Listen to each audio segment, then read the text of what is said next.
Hi friends, இன்றைக்கி நம்ம என்ன பார்க்க போகிறோன்னா மரவள்ளி கிழங்குல ஒரு இனிப்பு போண்டா தான் நம்ம பார்க்க போகிறோம். ஓகேவா? அதுக்கு முதல் ஜாரில் பச்சரிசி போட்டு பச்சரிசி மொத்தத்தையும் நம்ம போட்டுப்போம்.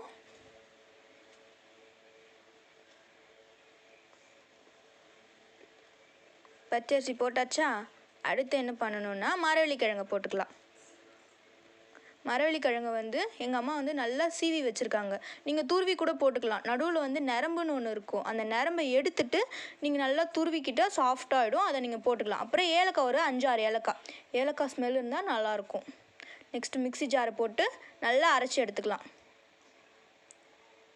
கொஞ்சம் தண்ணி விட்டுக்கோங்க. தண்ணி விடாமல் அரைச்சிங்கன்னா மிக்ஸி ஸ்டக் ஆகும். அப்புறம் நம்ம வெல்லம் துருவி வச்சுருக்கோம். உங்களுக்கு எவ்வளோ இனிப்பு தேவையோ அந்த அளவுக்கு நீங்கள் வெல்லம் எடுத்து போட்டுக்கோங்க.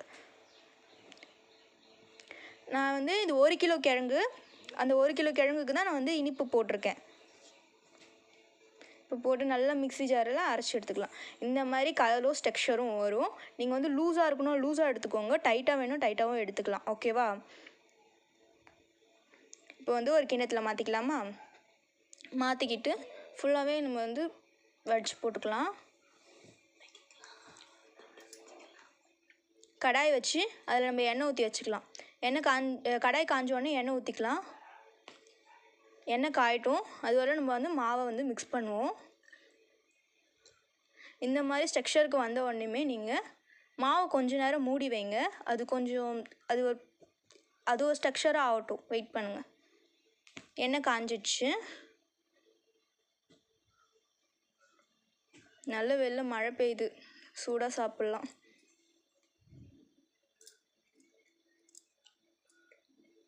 எங்கள் வீட்லேயே தான் இது மரவள்ளி கிழங்கு பிடுங்குனது. இப்போ அம்மா எண்ணெயில் போட்டுட்ருக்காங்க. இது நீங்கள் ஷேப்லாம் பார்க்க தேவையில்ல. நீங்கள் எடுத்து அப்படியே போடலாம். ஸ்பூனால் கூட போடலாம், பிரச்சனை இல்லை. ஒன்று ஒன்றா போட்டுட்ருக்காங்க. பொரிஞ்சிட்ருக்கு. இது நீங்கள் போட்ட உடனே கிண்டக்கூடாது. அது கொஞ்ச நேரம் அதுவாக தானாக வரும். இந்த மாதிரி வந்த பிறகு தான் நீங்கள் கிண்டணும். இல்லைன்னா நீங்கள் கிண்டக்கூடாது. நீங்கள் போட்டு கலரிட்டே இருந்தீங்கன்னா அது ஒட்டிக்கும். ஒரு மாதிரி ஜவ் மாதிரி. இதை நீங்கள் 3 days 4 days கூட வச்சு சாப்பிட்லாம். இது ஒரு ஸ்வீட் வேகன் கூட வச்சுக்கலாம். இது மரவள்ளி கிழங்கு சுயம்னு சொல்லுவாங்களா, அந்த மாதிரி. இது கோதுமை மாவில் பண்ணுவாங்க. இது மரவள்ளி கிழங்குலையும் பண்ணுறாங்க.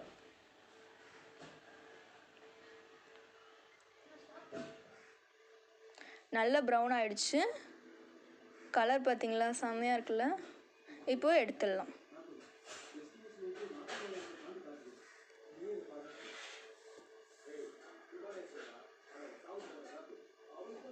இந்த மாதிரி தான் ஒட்டிக்கும். ஆனால் அது நான் சூடாடினோடனே நார்மல் ஆகிடும். நீங்கள் கவலைப்பட தேவையில்ல.